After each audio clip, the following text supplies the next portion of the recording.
ये कहानी है रोहित नाम के लड़के की, जो बचपन से ही अपनी मां के संघर्षों को देखता आया था। रोहित का परिवार शहर के सबसे छोटे कमरे वाले चौल में रहता था। उसके पापा बचपन में ही चल बसे थे और मां सिलाई का काम करके घर चलाती थी। रोज 10 से 12 घंटे मशीन पर बैठकर सिलाई करती, लेकिन पैसों की तंगी कभी कम नहीं हुई।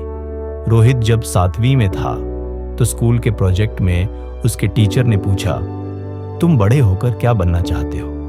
उसने जवाब दिया, मुझे अपनी मां को चप्पल दिलानी है। पूरा क्लास हंस पड़ा, पर उसके चेहरे पर कोई शिकन नहीं थी। असल में उसकी मां सालों से टूटी हुई चप्पल पहनती थी, बारिश में फिसलती, धूप में जलती, लेकिन फिर भी शिकायत नहीं करती थी। रोहित ने तभी ठान लिया था, अब मैं कुछ बड़ा करूंगा। स्कूल खत्म होने के बाद वह पान की दुकान पर बैठने लगा। वहां से मिलने वाले 10 रुपए रोजाना जमा करने लगा। इसके साथ ही वह पढ़ाई में भी सबसे आगे था। स्कूल टॉप करता, शाबाशी मिलती, लेकिन उसके लिए सबसे बड़ी शाबाशी थी मां की मुस्कान। समय बीतता गया। कॉलेज में एडमिशन मिला स्कॉलरशिप से, साथ में पार्ट टाइम कॉल सेंटर में नौकरी की। फिर आया पहला बड़ा ब्रेक, एक स्टार्टअप में डिजिटल मार्केटिंग की इंटर्नशिप। वहीं से उसकी जिंदगी बदल गई। धीरे धीरे उसका काम लोगों को पसंद आने लगा।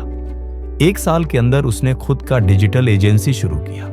पहली कमाई मिली 20,000 रुपए और उसने क्या किया? भागा मां को चप्पल दिलाने।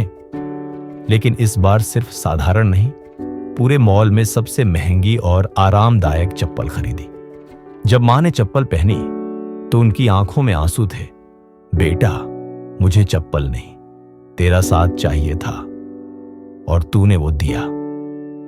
आज रोहित लाखों का बिजनेस चला रहा है और हर महीने अपनी मां को नए चप्पल गिफ्ट करता है, याद दिलाने के लिए कि उसकी शुरुआत कहां से हुई थी। हमें इस कहानी से यह सीख मिलती है कि सपने हमेशा बड़े नहीं होते, लेकिन उन्हें पूरा करने का जज्बा बड़ा होना चाहिए। मां के त्याग का कोई मोल नहीं, लेकिन एक बेटा अगर उसे समझे तो वो सबसे बड़ा बेटा बन जाता है। अगर आपने भी कभी अपनी मां के लिए कुछ करने की सोची हो तो इस वीडियो को लाइक करें, कमेंट करें, मां सब कुछ है, और चैनल को सब्सक्राइब करके हमारी अगली कहानी का इंतजार करें।